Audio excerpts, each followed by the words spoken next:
Guys, ada yang aneh di negeri ini. Punya utang 7.000 triliun, hampir setengahnya dikorupsi.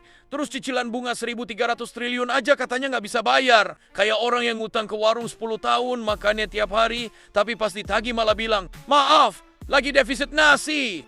Dan yang ngomong ini bukan netizen loh, bukan juga mahasiswa yang baru lulus ekonomi syariah, tapi Menteri Keuangan baru, yaitu Purbaya Yudisadewa. Satu-satunya menteri yang bisa bikin rakyat paham ekonomi, cuma pakai logika warung kopi. Keren gak tuh?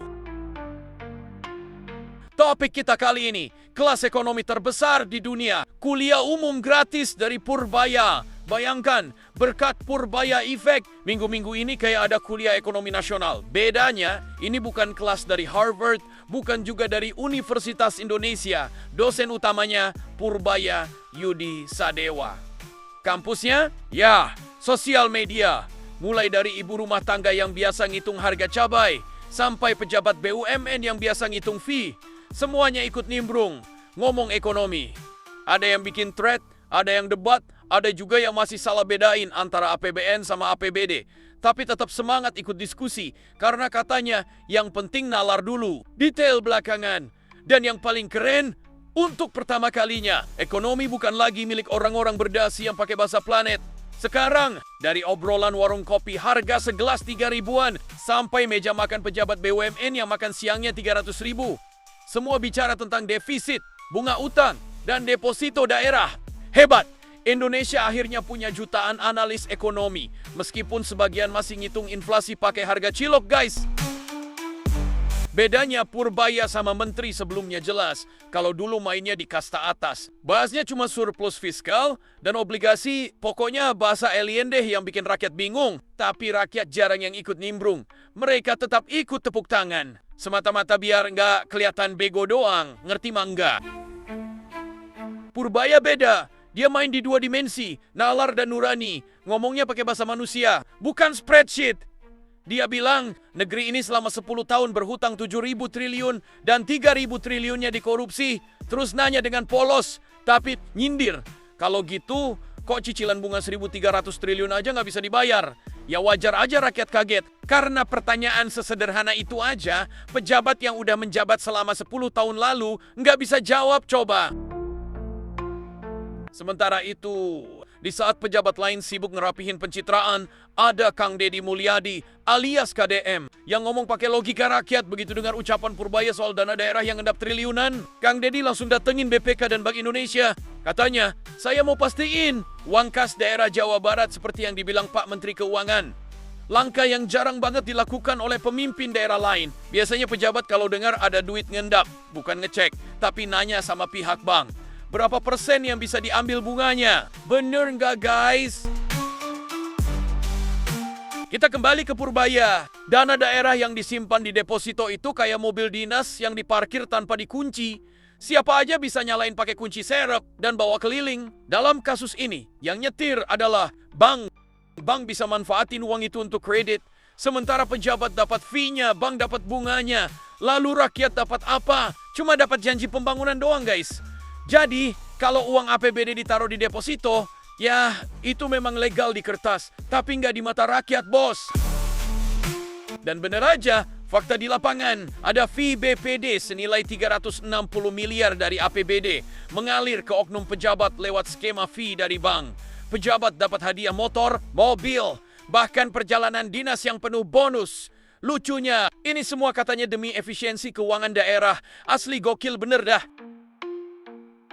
Nah ini poin pentingnya, ekonomi itu bukan cuma perkara angka di layar komputer doang guys, tapi ekonomi itu juga perkara moral. Ada arah, ada nilai, dan yang paling penting, ada empati. Di sini Purbaya menyalakan mesin literasi, sedangkan KDM menyalakan mesin empatinya. Yang satu ngajarin rakyat berpikir pakai nalar sehat, yang satu lagi ngajarin pejabat berpikir pakai hati.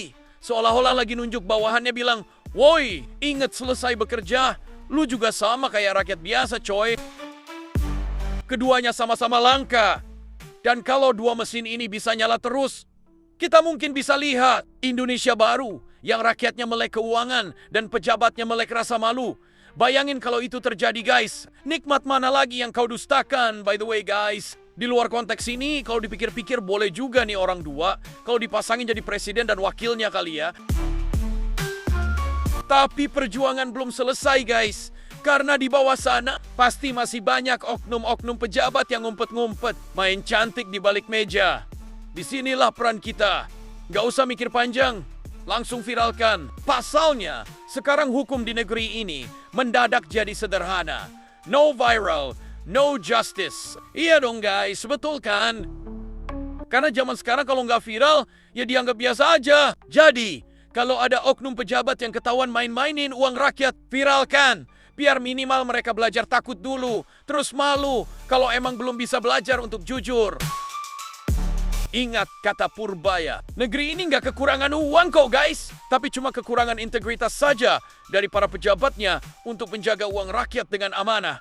Dan di titik ini, kita sadar, Purbaya bukan cuma menteri keuangan. Dia dosen tamu yang ngajarin satu bangsa bahwa ekonomi bukan soal neraca saja, tapi juga soal nurani guys.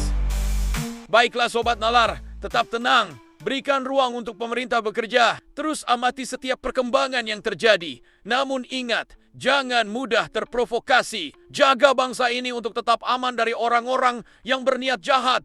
Jadikan video ini sebagai hiburan yang menstimulus nalar kita untuk tetap sehat dalam berpikir. Ya, walaupun kita juga tahu sih kalau topiknya serius, tapi setidaknya bisa rileks dikit lah. Jangan lupa like video ini, komen kalau mau, share dan juga subscribe. Nyalakan notifikasi kalian lewat tombol lonceng biar nggak ketinggalan info-info terbaru dari kami. Sampai jumpa di video berikutnya. Wassalam. Nggak ada masalah, ketemu sama Menteri Keuangan. Nanti kan gini parameternya. Pak Menteri Keuangan itu mengkritisi daerah, itu kan hubungannya dengan dana transfer daerah, gitu loh. Mau gimana mau minta dana transfer daerah ditambah lagi atau dikembalikan lagi ke seperti tahun 2024 atau 2025, sedangkan daerah saja belanjanya malas, uangnya tersimpan di bank dalam bentuk giro deposito kan seperti itu.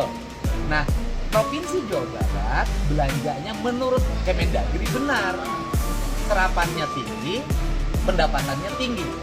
Kalau nanti bulan Desember ternyata Provinsi Jawa Barat belanjanya baik, belanja pembangunannya paling tinggi di Indonesia, gitu kan?